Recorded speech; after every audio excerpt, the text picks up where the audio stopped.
뜨끈하면서도 달짝지근하고 뒷맛이 매력적인 우리의 입맛을 돋우는 최고의 식품, 바로 청양고추입니다. 한국인이라면 청양고추를 국, 찌개, 각종 볶음에는 물론이고 고기를 먹을 때도 곁들여 먹을 정도로 청양고추에 푹 빠져 있죠. 특히나 기름기가 있는 음식과 함께 먹으면 깔끔하면서도 매콤한 청양고추가 느끼함을 확 잡아주기도 하는데요. 그래서 한국인들이 가장 사랑하는 매운맛을 낼 때 이 청양고추가 빠지지 않는 것입니다. 그런데 이런 완벽한 청양고추에게도 한 가지 아쉬운 점이 있었는데요. 그건 바로 우리가 먹으면 먹을수록 해외에 로열티를 지불해야 한다는 것입니다. 이렇게 말씀드리면 청양고추가 한국게 아니었다고 라는 생각을 하실 텐데요. 그건 아닙니다. 청양고추의 원산지와 명칭이 어떻게 탄생했는지에 관해서는 여러 가지 이야기가 있지만 한국 토종업체인 중앙종묘 소속이었던 고추 육종가 유일웅 박사가 제주산 고추와 태국산 고추를 재배해 청양고추 종자를 개발했다는 것이 지배적입니다. 하지만 아쉽게도 1990년대 후반 IMF 당시 청양고추의 종자를 보유하고 있던 중앙종묘가 미국 기업 몬산토에 매각되면서 그 소유권이 국외로 넘어가게 된 것인데요. 그래서 한국이 청양고추의 품종을 개발하고 생산하고 판매하더라도 종자 사용료를 해외의 기업에게 내야 한다고 하죠. 게다가 높은 당도와 아삭한 식감이 일품인 금싸라기 참외 또한 해외 로열티를 지급하고 있는 우리 종자입니다. 농촌진흥청 자료에 따르면 매년 해외로 빠져나간 종자 로열티만 약 150억 원이라고 하는데요.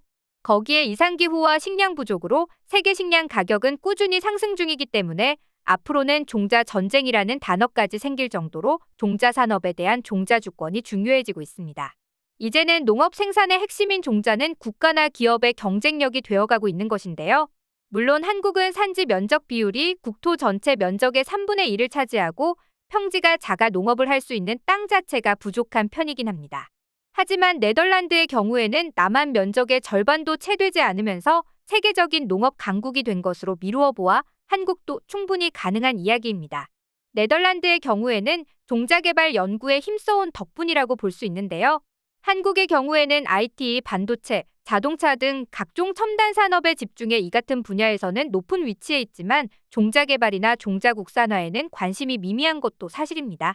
하지만 한국도 종자 수출을 적극 도모하기 시작하면서 1990년 610만 달러에 불과했던 종자들 수출액이 2017년에는 5,858만 달러로 엄청나게 증가했다는 사실을 알 수 있는데요. 여기에는 토종 종자를 지키려는 한국인들의 노력이 있기 때문이었습니다. 오늘 소개해드릴 분도 한국의 종자 산업을 지키기 위해 노력하는 한 교수님의 이야기입니다. 심지어 이걸 탐낸 해외의 대기업들이 자신들에게 팔라며 거액의 금액을 제시했지만 모두 거절했다고 하는데요. 그래서 한국인들은 정말 독하다. 하지만 그건 고집이 아니라 굳은 신념에서 나온다라는 반응을 이끌어내기도 했죠. 무슨 일인지 자세히 알아보겠습니다. 한국은 3천여 년 전부터 콩을 재배해 삶아먹고 무쳐먹고 밥에 넣어 두부를 만들고 장까지 담가먹는 그야말로 콩의 나라였습니다. 과거에는 각각의 집의 밭두렁과 담벼락에는 무슨 콩인지도 모를 콩들이 주렁주렁 매달려 있었죠.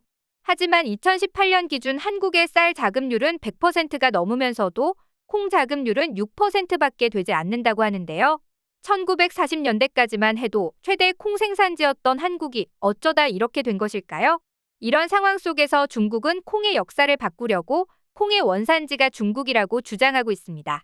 일본도 빠지지 않고 콩 원산지를 주장하고 나섰는데 콩 원산지가 한국임을 입증하는 논문은 전혀 없던 상황이었죠. 이런 상황을 자책하면서 콩 종자를 지키기 위해 노력하는 인물이 나타났습니다. 바로 한국의 야생콩 전문가 전남대 정규화 교수였죠.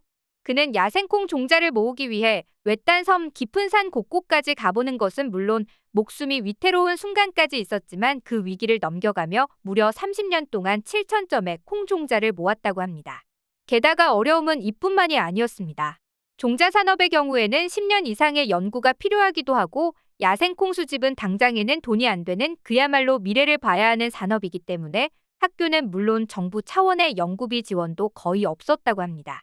그래서 콩채집을 위해 무인도로 가는 배를 빌리는 비용부터 연구를 돕는 학생들의 최저임금까지 모두 교수님의 자비를 써가며 진행할 수밖에 없었다고 하죠. 하지만 그가 이렇게 어렵게 모은 야생콩 종자는 그야말로 전 세계에서 유일무이하게 한국에만 존재하기 때문에 그 가치가 어마어마하다고 합니다. 그래서일까요?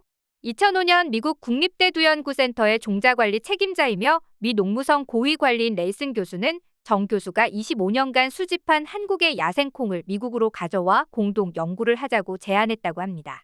이 공동 연구를 하면 연구비 지원과 같은 경제적으로 도움을 받을 수 있는 것은 물론이고 연구자로서의 명성도 얻을 수 있는 좋은 제안이었죠. 이에 대해 정 교수는 한국 콩 보존과 연구에 외국이 더 관심이 많으니 아이러니하죠 라는 말을 하기도 했습니다. 그동안 연구비 없이 자비를 들여 외롭게 콩을 연구해왔던 정 교수에게 이는 분명 거절하기 힘든 제안이었을 겁니다. 하지만 정규화 교수님은 청양고추 사례를 보아왔기에 돈보다도 한국의 종자를 지키는 데에 더욱 높은 가치를 두었고 이 때문에 거절했다고 합니다. 그리고 이런 제안은 거기서 끝이 아니었는데요.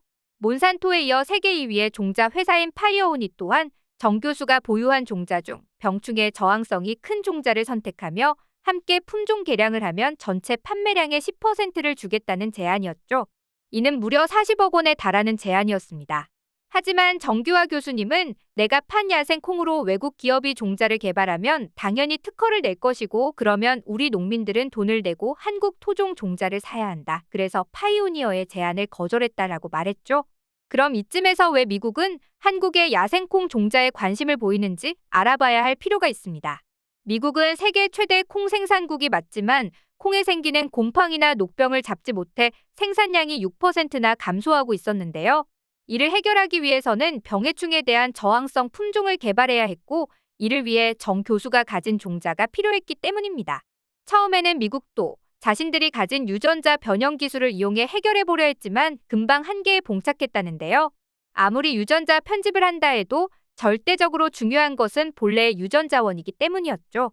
미국도 물론 2108점의 재배콩 종자를 보유하며 중국과 함께 세계 최대 수준을 보여주고 있는데요.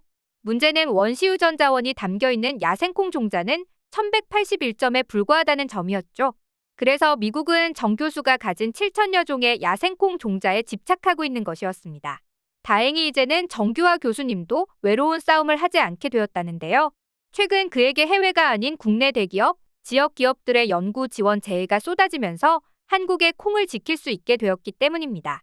그동안 사비로 7천여 점이 넘는 종자를 보관하고 있지만 가장 큰 문제는 습도 조절이 어려워 언제 콩 종자가 죽을까 걱정이던 그에게 아주 단비 같은 소식이었죠.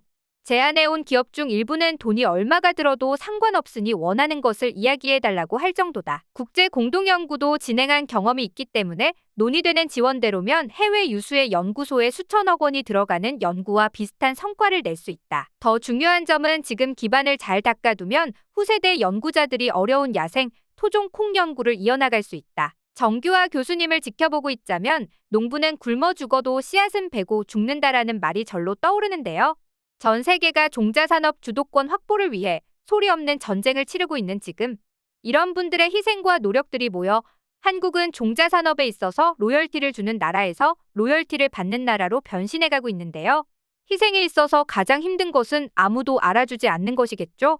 이런 분들이 더 이상 외로운 싸움을 하지 않도록 우리 모두 관심을 가져야 할 듯 싶습니다.